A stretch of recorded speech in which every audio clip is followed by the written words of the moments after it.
Philippines. Yes, ladies, how are you enjoying Puerto Rico? We're so happy to have you here. We are so happy to be here. We're ecstatic. I, for one, I'm very excited to be here because it's just very similar to the Philippines. I feel just like I'm home, except for that I have so many beautiful girls all around me all day long. Oh, that's so wonderful. I'm really excited to see so many beautiful, beautiful and empowered women from all over the world meeting right here in Puerto Rico. Now, Philippines. The gentle winds of the north, the burning fire of the south, the fertile land of the east, the Pacific waters of the west.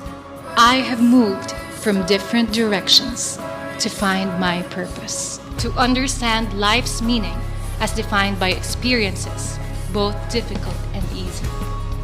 And as destiny would have it, I hail from the country's queen city, Cebu.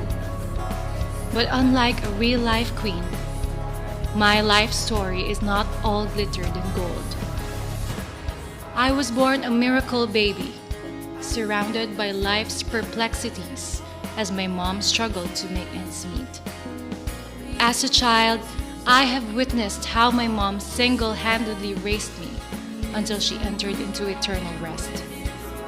I grew up accepting that while I live independently, I am meant to be of service to others. This is my Miss World journey, from the humble pageant platforms to the grand and glorious stages.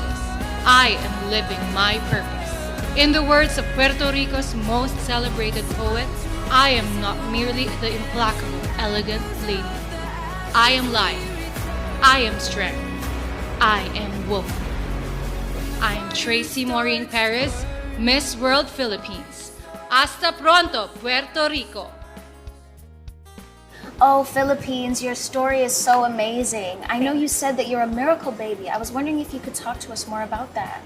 Thank you, Tony. Thank you, Stephanie, and to the Miss World for this opportunity to talk about ourselves and about who we are. And most of my friends know that I consider myself as a miracle baby.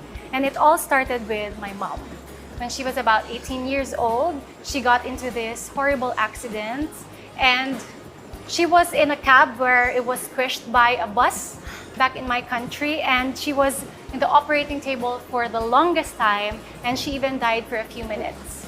And back then, the hospital care was not so good, but luckily, she was able to survive. She was revived, and the catch was, she was told that she would only live up until 30 years old, and that it would be impossible for her to get pregnant and to bear a child.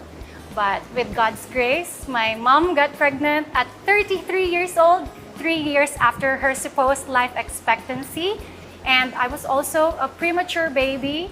I was only 6 months, and luckily my lungs were already fully developed, and that is how I was able to survive. So basically, my life is just a living proof that miracles do happen. And I am here to commit myself to help people see the little miracles in their lives too, because if we learn to look closely, we would understand that life is beautiful. Despite all the challenges, we can move forward and we can have a bright tomorrow. Well, we're so blessed that purpose is a real and very tangible thing, because if your mother hadn't continued to persevere, we wouldn't have you with us today. So thank you for that story, Philippines. And I just hope that that speaks to the rest of the world about the fact that, you know, nothing can stand in the way of purpose. Thank you. Philippines! Hello! My question is, if you woke up tomorrow and gained any ability, what would it be and why? Well, Tony, I will go a little bit extreme with this one. By tomorrow, I would love to learn, understand, and be able to speak not just one more language, but all the languages all over the world. Wow. Being here in Miss World, I realized that while it is the language of love and kindness is universal to all of us, it would be a bit more amazing if we could really talk freely and really understand each other and not hold back because of cultural differences and language barriers. And I think that it also goes for the rest of the world. Yes. If every one of us really understood each other, if every one of us was able to really communicate with each other and say what we need, what we want, then we will definitely live in a world where no one is left behind everyone could speak up, everyone is heard, especially the underrepresented, the underprivileged.